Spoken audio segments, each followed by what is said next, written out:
Welcome to Sinister Memory. If you're new here, subscribe now and let us know in the comments where you're listening to this story.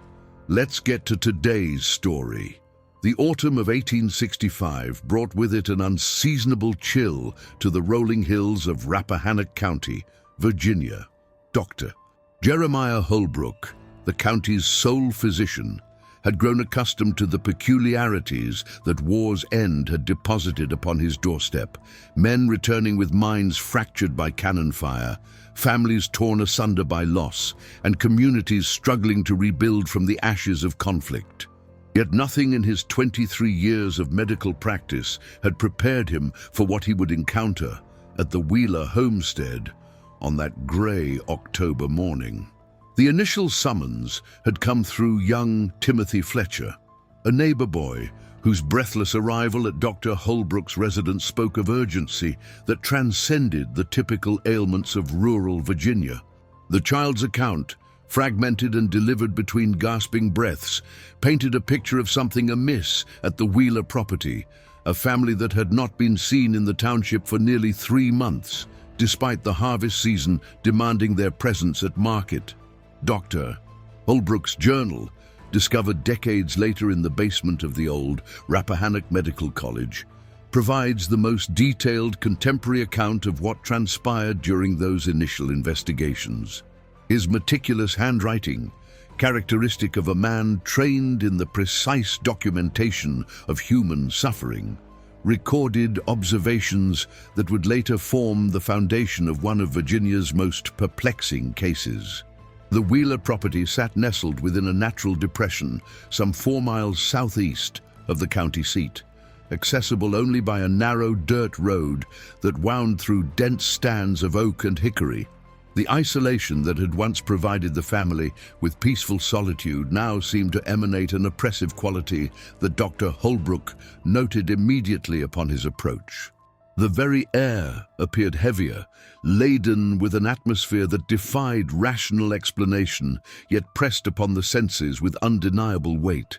George Wheeler had purchased the 147 acres in the spring of 1859, arriving from the northern counties with his wife, Constance, and their 3 children, daughters aged 12 and 9, and a son of 7 years. Local records indicate that Wheeler had served briefly in a Virginia regiment during the early months of the conflict, though the exact nature of his service and the circumstances of his return remained subjects of speculation among the county's residents. The family had initially integrated well into the rural community, with Wheeler demonstrating competence in both agriculture and the maintenance of his property. Constance Wheeler had been noted for her contributions to the local Methodist congregation, while the children attended the small schoolhouse that served the scattered farming families of the region. By all accounts, the Wheelers represented the sort of industrious, God-fearing family that formed the backbone of Virginia's agricultural communities. Dr. Holbrook's approach to the Wheeler homestead revealed the first signs of the disturbing circumstances that awaited discovery. The fields, which should have been cleared following the harvest, remained untended, with corn stalks standing brown and brittle in neat rows that stretched toward the tree line. No smoke rose from the chimney of the modest 2-story farmhouse, despite the morning's frost that coated the surrounding landscape in crystalline white. The physician's trained eye immediately catalogued additional irregularities. The family's livestock, a small herd of cattle and several pigs, appeared to have been confined to a paddock near the barn for an extended period, their movements creating deep ruts in the earth that spoke of prolonged agitation. The vegetable garden that Constance Wheeler had tended with evident pride showed signs of recent harvest, yet the systematic nature of the gathering suggested something beyond normal seasonal preservation. Most unsettling to Dr. Holbrook was the complete absence of human activity around a homestead that should have been bustling with the preparations necessary for winter survival. No wood had been split and stacked, No repairs made to the barn's sagging roof, no evidence of the countless small tasks that occupied farming families during the crucial months before the harsh Virginia winter settled over the countryside.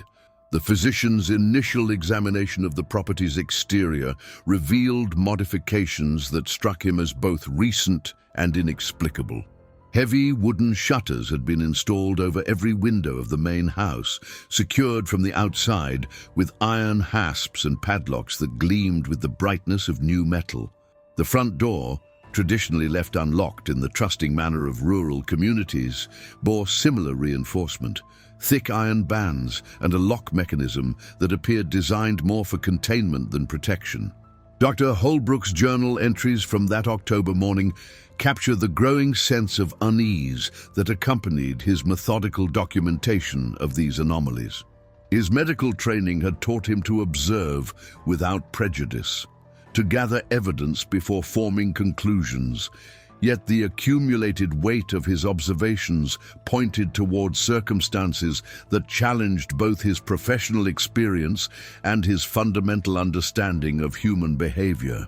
The discovery that would transform a routine medical call into one of Virginia's most disturbing cases lay just beyond the reinforced door of the Wheeler farmhouse. Dr. Holbrook's attempts to gain entry to the Wheeler residence proved more challenging than any medical emergency he had previously encountered. The reinforced door resisted his initial efforts, and his calls, announcing his presence, echoed unanswered through the morning air. The physician's journal records his growing concern as he circled the structure, testing each shuttered window and discovering that the modifications extended to every possible point of entry or exit. The craftsmanship of these alterations struck Dr. Holbrook as both meticulous and disturbing. Each shutter had been custom fitted to its respective window frame, with a precision that suggested considerable time and planning. The iron hardware showed no signs of rust or weathering, indicating recent installation, yet the work displayed a level of skill that spoke to careful preparation rather than hasty execution. Behind the main house, Dr. Holbrook discovered additional evidence of the systematic nature of these modifications. A root cellar that had traditionally provided the family with cool storage for preserved foods had been similarly secured, its wooden door reinforced with iron bands and fitted with multiple locking mechanisms. The physician noted that the cellar's ventilation grates, essential for preventing spoilage of stored provisions, had been covered with fine metal mesh that would allow air circulation while preventing any larger objects from passing through. The barn, which housed the family's remaining livestock, showed signs of recent use that contrasted sharply with the sealed appearance of the main residence. Fresh hay had been distributed to the animals, and their water troughs showed evidence of regular filling. This maintenance suggested that someone had been caring for the livestock, even as the house itself remained shuttered and silent. Dr. Holbrook's medical training had taught him to recognize the signs of human habitation, and subtle indicators around the property suggested that the Wheeler family remained in residence despite the apparent abandonment. Worn paths in the frost-covered grass led from the house to the well and the privy, indicating recent foot traffic. The kitchen garden showed evidence of systematic harvesting that extended well beyond the normal preservation activities of a farming family preparing for winter. The physician's growing unease prompted him to examine the property's perimeter more thoroughly. His investigation revealed that the modifications to the Wheeler homestead extended beyond simple reinforcement. A series of wooden posts had been driven into the ground at regular intervals around the house, connected by lengths of rope that created a crude but effective barrier. The posts bore no markings or signs, yet their placement suggested a deliberate attempt to establish boundaries that had no apparent practical purpose. Most disturbing to Dr. Holbrook was his discovery of what appeared to be a primitive communication system. A wooden box had been mounted on a post near the front gate, positioned at a height that would allow access from both inside and outside the property's perimeter. The box, showed signs of regular use, with worn hinges and a latch that moved smoothly despite the morning's frost. Inside, the physician found several folded papers covered in handwriting that he immediately recognized as belonging to different members of the Wheeler family. The messages, written in the careful script that characterized rural education of the period, contained requests for basic supplies, flour, salt, lamp oil, and other necessities of daily life. Each note bore a date from the preceding weeks, suggesting an ongoing system of communication between the sealed household and the outside world. The handwriting alternated between what appeared to be Constance Wheeler's feminine script and the bolder strokes that likely belonged to her husband. Though the content of the messages revealed nothing about the circumstances that had prompted such an unusual arrangement, Dr. Holbrook's examination of the surrounding area revealed evidence that these requests had been fulfilled. Wagon tracks in the soft earth near the gate showed recent activity, and the physician discovered several empty sacks that had contained the requested supplies. The systematic nature of this provision suggested that someone in the community had been aware of the Wheeler family's situation and had been providing assistance without alerting the broader population to the unusual circumstances. The physician's attempts to locate the source of this assistance proved unsuccessful. None of the neighboring families admitted knowledge of the Wheelers' current situation, and several expressed surprise at Dr. Holbrook's description of the property's modifications. The conspiracy of silence that seemed to surround the Wheeler homestead added another layer of mystery to circumstances that already defied rational explanation. As the morning progressed, Dr. Holbrook's medical obligations demanded his attention elsewhere, yet his mind remained occupied with the puzzle of the Wheeler family. His journal entries from that period reveal a growing obsession with understanding the forces that could drive a family to seal themselves within their own home, while maintaining the pretense of normal life through clandestine communication and supply arrangements. The physician's decision to return to the Wheeler property the following day would lead to discoveries that challenged his understanding of human nature and the bonds that held families together. Dr. Holbrook's return to the Wheeler property on the second day brought with it a determination to establish direct contact with the family he now knew remained within the sealed house. His medical oath compelled him to ensure their welfare, yet the unusual circumstances demanded an approach that balanced professional duty with respect for what appeared to be a deliberate choice to remain isolated. The physician positioned himself near the communication box and began a methodical examination of its contents, hoping to glean additional information about the family's condition. The most recent message, dated just 3 days prior, contained a request for medicinal supplies that immediately captured his professional attention.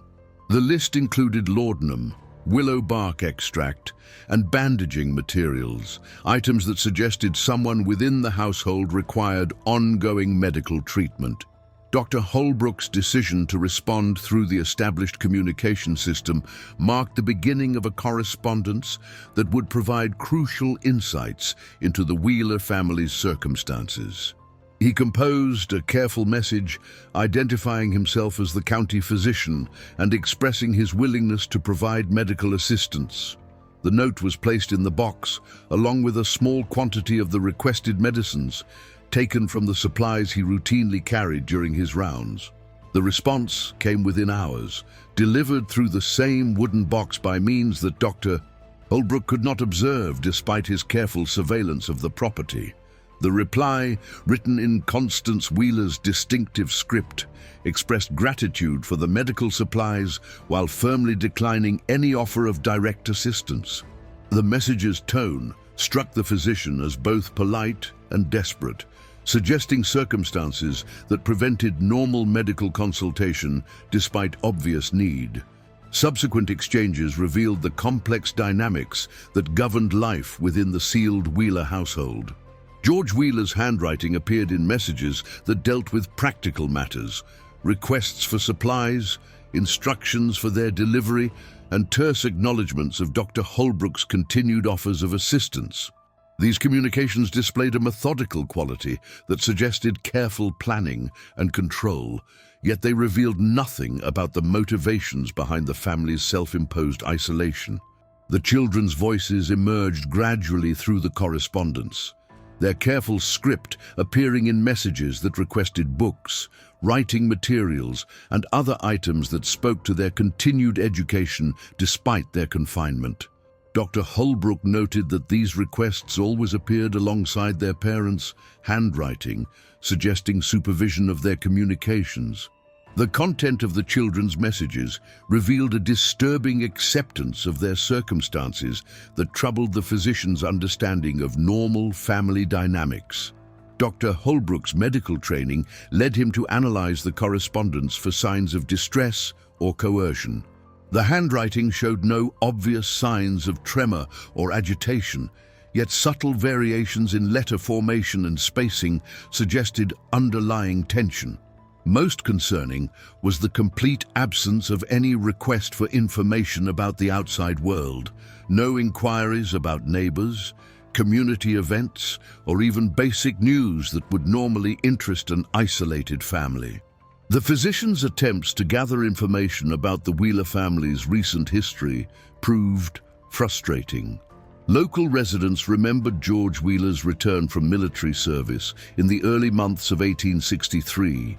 Yet their recollections of his behavior during that period varied significantly. Some described a man changed by his experiences, withdrawn and suspicious of his neighbors' intentions. Others recalled no obvious alterations in his demeanor, suggesting that any changes had been subtle enough to escape casual observation. Constance Wheeler's correspondence with Dr. Holbrook gradually revealed fragments of information about their daily routine within the sealed house. The family maintained regular schedules for meals, education, and household tasks, creating a semblance of normal domestic life despite their extraordinary circumstances. The messages described a carefully regulated existence that suggested both organization and control. Yet the underlying reasons for such rigid structure remained unexplained. The physician's growing concern for the children's welfare prompted more direct inquiries about their health and education. The responses indicated that all three children remained physically well and continued their studies using books and materials obtained through the communication system. Yet Dr. Holbrook detected subtle signs of psychological strain in their carefully composed messages, a formality of expression that seemed inappropriate for children of their ages, and a complete absence of the spontaneous observations that typically characterized young correspondence. Most disturbing was the gradual realization that the Wheeler family's isolation had become a permanent arrangement rather than a temporary response to some external threat. The systematic nature of their supply requests and the careful maintenance of their communication system suggested preparation for extended confinement that challenged Dr. Holbrook's assumptions about the circumstances that had prompted their withdrawal from normal community life. Dr. Holbrook's return to the Wheeler property on the second day brought with it a determination to establish direct contact with the family he now knew remained within the sealed house. His medical oath compelled him to ensure their welfare, yet the unusual circumstances demanded an approach that balanced professional duty with respect for what appeared to be a deliberate choice to remain isolated. The physician positioned himself near the communication box and began a methodical examination of its contents, hoping to glean additional information about the family's condition. The most recent message, dated just 3 days prior, contained a request for medicinal supplies that immediately captured his professional attention. The list included laudanum, willow bark extract, and bandaging materials, items that suggested someone within the household required ongoing medical treatment. Dr. Holbrook's decision to respond through the established communication system marked the beginning of a correspondence that would provide crucial insights into the Wheeler family's circumstances. He composed a careful message identifying himself as the county physician and expressing his willingness to provide medical assistance. The note was placed in the box, along with a small quantity of the requested medicines, taken from the supplies he routinely carried during his rounds. The response came within hours, delivered through the same wooden box by means that Dr. Holbrook could not observe, despite his careful surveillance of the property. The reply, written in Constance Wheeler's distinctive script, expressed gratitude for the medical supplies while firmly declining any offer of direct assistance. The message's tone struck the physician as both polite and desperate, suggesting circumstances that prevented normal medical consultation despite obvious need. Subsequent exchanges revealed the complex dynamics that governed life within the sealed Wheeler household. George Wheeler's handwriting appeared in messages that dealt with practical matters, requests for supplies, instructions for their delivery, and terse acknowledgments of Dr. Holbrook's continued offers of assistance. These communications displayed a methodical quality that suggested careful planning and control, yet they revealed nothing about the motivations behind the family's self-imposed isolation. The children's voices emerged gradually through the correspondence, their careful script appearing in messages that requested books, writing materials, and other items that spoke to their continued education despite their confinement. Dr. Holbrook noted that these requests always appeared alongside their parents' handwriting, suggesting supervision of their communications. The content of the children's messages revealed a disturbing acceptance of their circumstances that troubled the physician's understanding of normal family dynamics. Dr. Holbrook's medical training led him to analyze the correspondence for signs of distress or coercion. The handwriting showed no obvious signs of tremor or agitation, yet subtle variations in letter formation and spacing suggested underlying tension.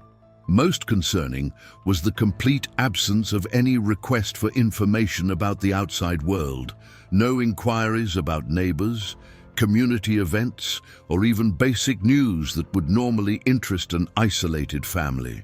The physician's attempts to gather information about the Wheeler family's recent history proved frustrating. Local residents remembered George Wheeler's return from military service in the early months of 1863, yet their recollections of his behavior during that period varied significantly. Some described a man changed by his experiences, withdrawn and suspicious of his neighbors' intentions. Others recalled no obvious alterations in his demeanor, suggesting that any changes had been subtle enough to escape casual observation. Constance Wheeler's correspondence with Dr. Holbrook gradually revealed fragments of information about their daily routine within the sealed house. The family maintained regular schedules for meals, education, and household tasks, creating a semblance of normal domestic life despite their extraordinary circumstances. The messages described a carefully regulated existence that suggested both organization and control, yet the underlying reasons for such rigid structure remained unexplained. The physician's growing concern for the children's welfare prompted more direct inquiries about their health and education. The responses indicated that all three children remained physically well and continued their studies using books and materials obtained through the communication system. Yet Dr. Holbrook detected subtle signs of psychological strain in their carefully composed messages, a formality of expression that seemed inappropriate for children of their ages, and a complete absence of the spontaneous observations that typically characterized young correspondence. Most disturbing was the gradual realization that the Wheeler family's isolation had become a permanent arrangement rather than a temporary response to some external threat. The systematic nature of their supply requests and the careful maintenance of their communication system suggested preparation for extended confinement that challenged Dr. Holbrook's assumptions about the circumstances that had prompted their withdrawal from normal community life. Dr. Holbrook's careful examination of the Wheeler family correspondence began to reveal a secondary layer of communication that had initially escaped his notice. The physician's methodical nature, honed through years of precise medical observation, led him to scrutinize not only the content of the messages, but also their physical characteristics and subtle variations in presentation. The breakthrough came during his analysis of a seemingly routine supply request from Constance Wheeler. While the message's surface content dealt with mundane household needs, Dr. Holbrook noticed that certain letters throughout the text had been formed with slightly heavier pressure, creating barely perceptible indentations in the paper. When isolated and read in sequence, these emphasized letters spelled out a desperate plea that contradicted the message's apparent compliance with the family's isolation. This discovery prompted Dr. Holbrook to re-examine the entire collection of correspondence he had accumulated over the preceding weeks. The painstaking process of identifying similar patterns revealed a complex system of hidden communication that painted a dramatically different picture of the Wheeler family's circumstances. Constance Wheeler and her children had been attempting to convey their true situation through subtle modifications to their handwriting that would escape casual observation, yet might be detected by a careful reader. The hidden messages revealed a household living under strict surveillance and control. Constance Wheeler's concealed communications described a daily routine governed by rigid schedules and constant oversight. The family's movements within their own home were apparently restricted, with certain areas declared off-limits and activities monitored by George Wheeler with obsessive attention to detail. Most disturbing were the children's hidden pleas, which described a father whose protective instincts had transformed into something far more sinister. The eldest daughter's concealed messages spoke of lessons that had become interrogations about loyalty and obedience, while the youngest child's hidden communications revealed a level of fear that no child should experience within their own family. Dr. Holbrook's medical training had exposed him to various forms of psychological disturbance, yet the systematic nature of George Wheeler's control over his family suggested a condition that transcended simple war-related trauma. The hidden messages described behaviors that indicated a complete break with normal paternal relationships, replaced by a dynamic that resembled military command more than family leadership. The physician's investigation into George Wheeler's military service took on new urgency as the hidden communications revealed the extent of the family's distress. Records from the War Department, obtained through careful inquiry, provided additional context for Wheeler's psychological deterioration. His unit had been involved in several of the conflict's most brutal engagements, including extended periods of siege warfare that had tested the mental resilience of even the most stable soldiers. Fellow veterans, when approached with greater persistence, began to share more detailed accounts of George Wheeler's behavior during and after his military service. These testimonies described a man who had become increasingly obsessed with concepts of loyalty, betrayal, and the need for absolute control over his environment. The transition from military discipline to domestic tyranny appeared to have occurred gradually, making it difficult for observers to recognize the severity of the situation until it had progressed beyond normal intervention. Dr. Holbrook's analysis of the hidden messages revealed that the family's isolation had not been a sudden decision, but rather the culmination of months of increasingly restrictive behavior. George Wheeler had apparently begun by limiting his family's social interactions, progressing to restrictions on their movement outside the property, and finally implementing the complete isolation that now characterized their existence. The physician's growing understanding of the situation created a profound ethical dilemma.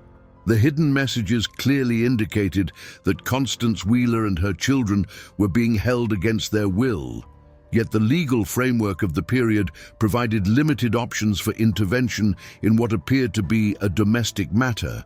The authority of a husband and father over his family was considered nearly absolute, and challenging that authority required evidence of criminal behavior that would be difficult to establish without direct access to the alleged victims.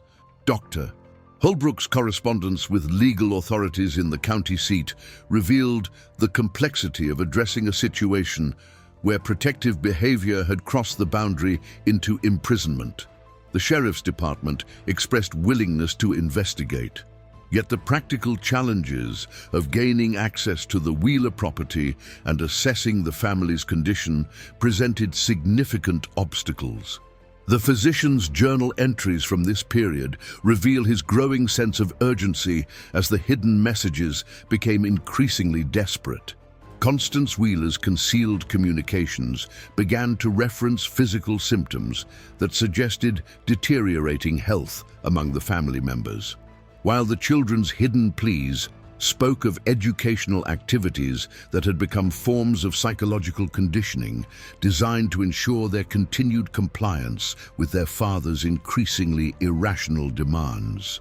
The accumulating evidence pointed toward a situation that demanded immediate intervention, yet the legal and practical obstacles to such action remained formidable.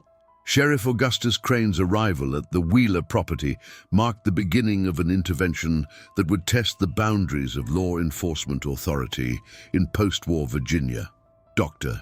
Holbrook had presented his evidence to the county authorities with meticulous care, yet the sheriff's initial skepticism reflected the era's reluctance to interfere in domestic arrangements that appeared to fall within a patriarch's legitimate authority over his household. The hidden messages that Dr. Holbrook had decoded provided compelling evidence of distress, yet their subtle nature made them difficult to present as conclusive proof of criminal behavior. Sheriff Crane's examination of the correspondence revealed his own uncertainty about the legal grounds for forcible entry into a citizen's home, particularly when that citizen had committed no obvious violation of established law. The sheriff's approach to the Wheeler property was conducted with careful attention to both legal protocol and practical safety considerations. The systematic modifications to the homestead suggested a level of preparation that might extend to defensive measures against unwanted intrusion. Sheriff Crane's experience with disturbed veterans had taught him to approach such situations with caution, recognizing that men traumatized by warfare might respond to perceived threats with violence. The communication box that had served as the primary means of contact with the Wheeler family became the focal point of the sheriff's initial intervention efforts. His official notice, placed in the wooden container, identified him as a representative of county authority and requested voluntary cooperation with a welfare investigation. The formal language of the document reflected both legal necessity and diplomatic caution, designed to avoid provoking a confrontational response from George Wheeler. The reply that appeared in the communication box within hours of the sheriff's notice revealed the extent of George Wheeler's psychological deterioration. The message, written in Wheeler's characteristic bold script, rejected any external authority over his family's welfare and declared his intention to protect his household from what he termed hostile interference. The tone of the response suggested a mind that had transformed legitimate protective instincts into paranoid delusions about external threats. Sheriff Crane's consultation with Dr. Holbrook about the appropriate response to Wheeler's defiance revealed the limited options available to law enforcement in such circumstances. The legal framework of the period required clear evidence of criminal activity to justify forcible entry. Yet the nature of the Wheeler situation made such evidence difficult to obtain without direct access to the alleged victims. The sheriff's decision to maintain surveillance of the Wheeler property while seeking additional legal guidance reflected both caution and recognition of the case's unprecedented nature. Deputies positioned at discreet distances from the homestead reported no obvious signs of violence or immediate danger. Yet the absence of visible distress did not negate the evidence of psychological coercion revealed through the hidden communications. Dr. Holbrook's continued monitoring of the correspondence during this period revealed a significant change in the family's communication patterns. The hidden messages that had previously provided insight into their true circumstances ceased entirely, replaced by communications that bore only George Wheeler's handwriting. The sudden absence of Constance Wheeler's and the children's voices suggested either increased surveillance of their activities or more direct control over their ability to communicate. The physician's analysis of George Wheeler's solo communications revealed a progressive deterioration in both content and presentation. The messages became increasingly focused on perceived threats from external forces, with detailed descriptions of surveillance activities that appeared to exist only in Wheeler's imagination. The handwriting itself showed signs of agitation, with letter formations that suggested tremor and spacing that indicated difficulty maintaining fine motor control. Sheriff Crane's attempts to gather additional information about the Wheeler family's condition through observation of the property revealed subtle changes that suggested escalating control measures. The livestock that had previously been maintained in reasonable condition showed signs of neglect, indicating that Wheeler's attention had become focused exclusively on maintaining security rather than normal farm operations. Most concerning was the discovery of additional modifications to the property's perimeter that had been implemented since the sheriff's initial investigation. New barriers had been constructed using farm equipment and materials salvaged from outbuildings, creating a more formidable obstacle to potential intrusion. The systematic nature of these improvements suggested that Wheeler had interpreted the official inquiry as confirmation of his paranoid beliefs about external threats. The sheriff's consultation with legal authorities in Richmond revealed the complexity of addressing a situation where mental illness had created circumstances that fell between criminal law and civil commitment procedures. The state's limited provisions for involuntary psychiatric treatment required medical certification of dangerous behavior, yet obtaining such certification demanded access to the individual in question. Dr. Holbrook's growing concern for the family's immediate safety prompted discussions about emergency intervention that would bypass normal legal procedures. The physician's medical authority provided some justification for welfare checks, yet the practical challenges of gaining access to the sealed homestead remained formidable. The accumulating evidence suggested that time was becoming a critical factor in preventing a tragedy that seemed increasingly inevitable. The last message to appear in the Wheeler family's communication box arrived on a frost-covered November morning that would mark the end of all contact between the sealed homestead and the outside world. Dr.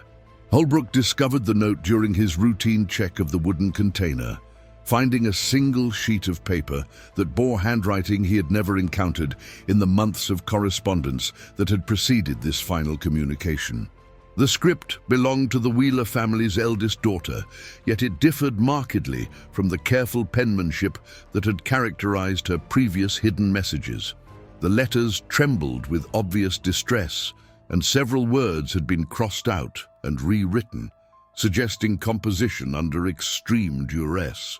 The content of the message provided a glimpse into circumstances within the sealed house that exceeded even Dr. Holbrook's most pessimistic assessments of the family's situation.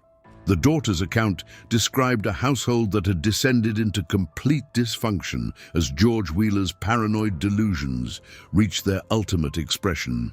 The family's daily routine had become a series of military-style exercises designed to prepare for an anticipated siege that existed only in Wheeler's deteriorating mind. The children were required to maintain constant vigilance at assigned posts throughout the house, watching for signs of the imaginary enemies that their father believed surrounded the property Most disturbing was the daughter's description of her father's treatment of family members who failed to demonstrate sufficient commitment to his protective measures.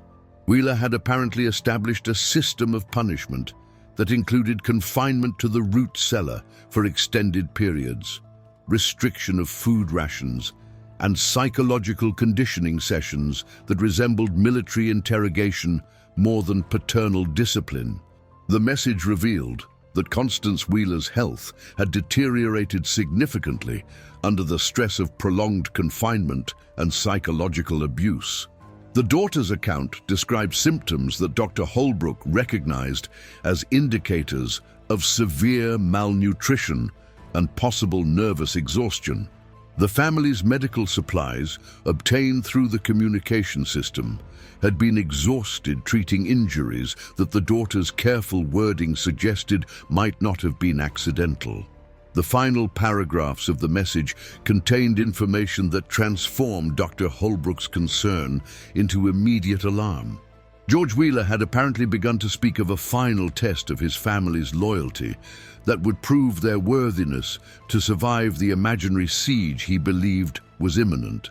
The daughter's description of this test remained vague, yet her obvious terror suggested preparations for an outcome that would eliminate any possibility of future intervention. Dr. Holbrook's immediate consultation with Sheriff Crane resulted in a decision to abandon the cautious approach that had characterized their previous efforts. The physician's medical authority provided justification for emergency intervention when imminent danger to life was suspected, and the daughter's final message clearly indicated circumstances that met this threshold. The Sheriff's Assembly of an Intervention Team reflected both the urgency of the situation and the practical challenges of gaining access to the heavily fortified Wheeler homestead. The group included deputies experienced in dealing with disturbed individuals, a locksmith capable of defeating the security measures Wheeler had installed, and Dr. Holbrook himself to provide immediate medical assessment of the family's condition. The approach to the Wheeler property was conducted with careful attention to avoiding actions that might trigger a violent response from George Wheeler. The intervention team's observation of the homestead revealed additional modifications that had been implemented since their last surveillance, including crude defensive positions constructed from farm equipment and household furniture. Most ominous was the complete absence of any signs of life around the property. The livestock that had previously shown evidence of regular care appeared to have been abandoned, and no smoke rose from the chimney despite the morning's bitter cold. The silence that surrounded the sealed house suggested either complete withdrawal from normal activities or circumstances too dire to contemplate. The sheriff's attempts to establish communication through the familiar wooden box proved futile. Multiple messages requesting response went unanswered, and the container itself showed signs of having been disturbed in ways that suggested internal surveillance of external communications had intensified beyond previous levels. Dr. Holbrook's medical training led him to recognize the signs of a situation that had progressed beyond the possibility of peaceful resolution.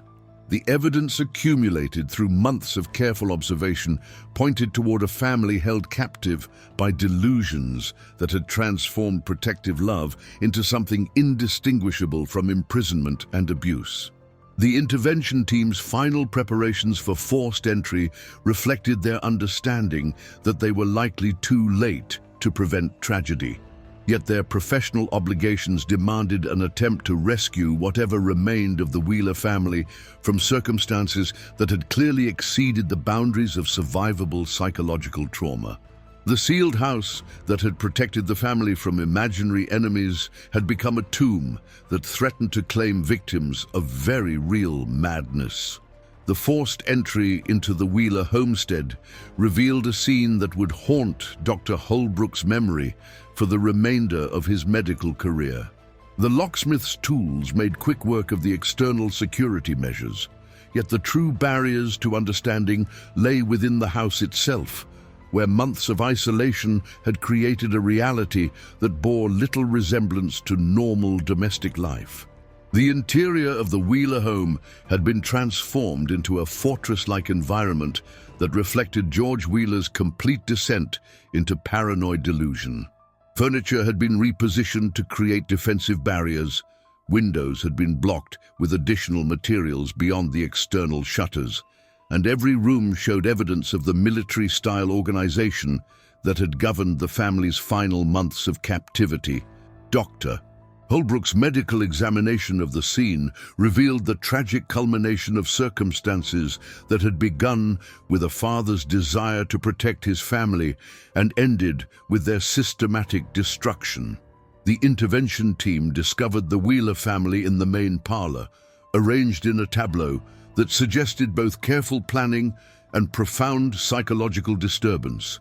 George Wheeler sat in his customary chair, a revolver in his hand, and the expression of peaceful satisfaction on his face that contrasted sharply with the horror surrounding him. His final act had been performed with the same methodical precision that had characterized his transformation of the family home into a prison. The positioning of his body suggested that he had viewed his actions as the ultimate expression of paternal protection, saving his family from the imaginary enemies he believed threatened their safety. Constance Wheeler and the 3 children were found in positions that indicated they had been gathered together for what George Wheeler had apparently presented as a family meeting. Dr. Holbrook's examination revealed that they had been administered laudanum in quantities sufficient to ensure unconsciousness before the final act, suggesting that Wheeler had retained enough awareness of his actions' true nature to spare his family the terror of conscious participation. The physician's detailed documentation of the scene provided evidence of the systematic nature of Wheeler's final preparations. Personal belongings had been carefully arranged, family photographs positioned prominently, and religious texts open to passages that spoke of divine protection and eternal reunion. The scene suggested a mind that had constructed an elaborate justification for actions that rational thought would have recognized as unthinkable. Most disturbing to Dr. Holbrook was the discovery of extensive written materials that George Wheeler had produced during the family's final weeks of isolation. These documents, found carefully organized in the family's bedroom, provided a detailed record of his psychological deterioration and the elaborate delusions that had ultimately led to the tragedy. Wheeler's writings revealed a man who had become convinced that his military service had marked him and his family for persecution by enemies whose identity shifted between Union sympathizers, Confederate deserters, and supernatural forces that defied rational categorization. The progression of his paranoia could be traced through increasingly frantic entries that documented imaginary surveillance, phantom threats, and elaborate conspiracies that existed only within his damaged mind. The final entries in Wheeler's journal described his decision to implement what he termed the ultimate protection for his family. His reasoning, laid out with the same methodical precision that had characterized his military service, presented the murder-suicide as a logical response to circumstances that threatened a fate worse than death. The complete absence of reality-based thinking in these final writings provided stark evidence of a mind that had lost all connection to objective truth. Dr. Holbrook's subsequent investigation into the case revealed the tragic irony that no external threats had ever existed beyond George Wheeler's imagination. The family's neighbors had been genuinely concerned about their welfare, and the community's response to their isolation had been characterized by compassion rather than hostility. The enemies that Wheeler had died fighting existed only within the psychological wounds that warfare had inflicted upon his mind. The physician's final report on the Wheeler case became a landmark document in the emerging understanding of what would later be recognized as combat-related psychological trauma. His detailed observations provided evidence that the wounds of war extended far beyond physical injury, creating invisible damage that could destroy families and communities long after the cessation of hostilities. The Wheeler homestead was eventually abandoned, its sealed windows and reinforced doors serving as a monument to the tragedy that had unfolded within its walls. Local residents reported strange sounds and unexplained phenomena around the property, though Dr. Holbrook's scientific mind attributed such accounts to the psychological impact of knowing the building's history. The case files, preserved in the Rappahannock County Courthouse, remain as testimony to a family destroyed not by external enemies, but by the internal demons that warfare had planted within a father's protective heart. The sealed house had indeed provided protection, but only from a world that had never posed the threats that George Wheeler's damaged mind had perceived as real. Thank you for joining us for another episode of Sinister Memory. If you enjoyed today's investigation, subscribe to our channel and ring the notification bell to be alerted when we unveil our next dark chronicle. Share your thoughts about this case in the comments below. We read every single one, and your ideas often lead us to our next investigation. Until next time.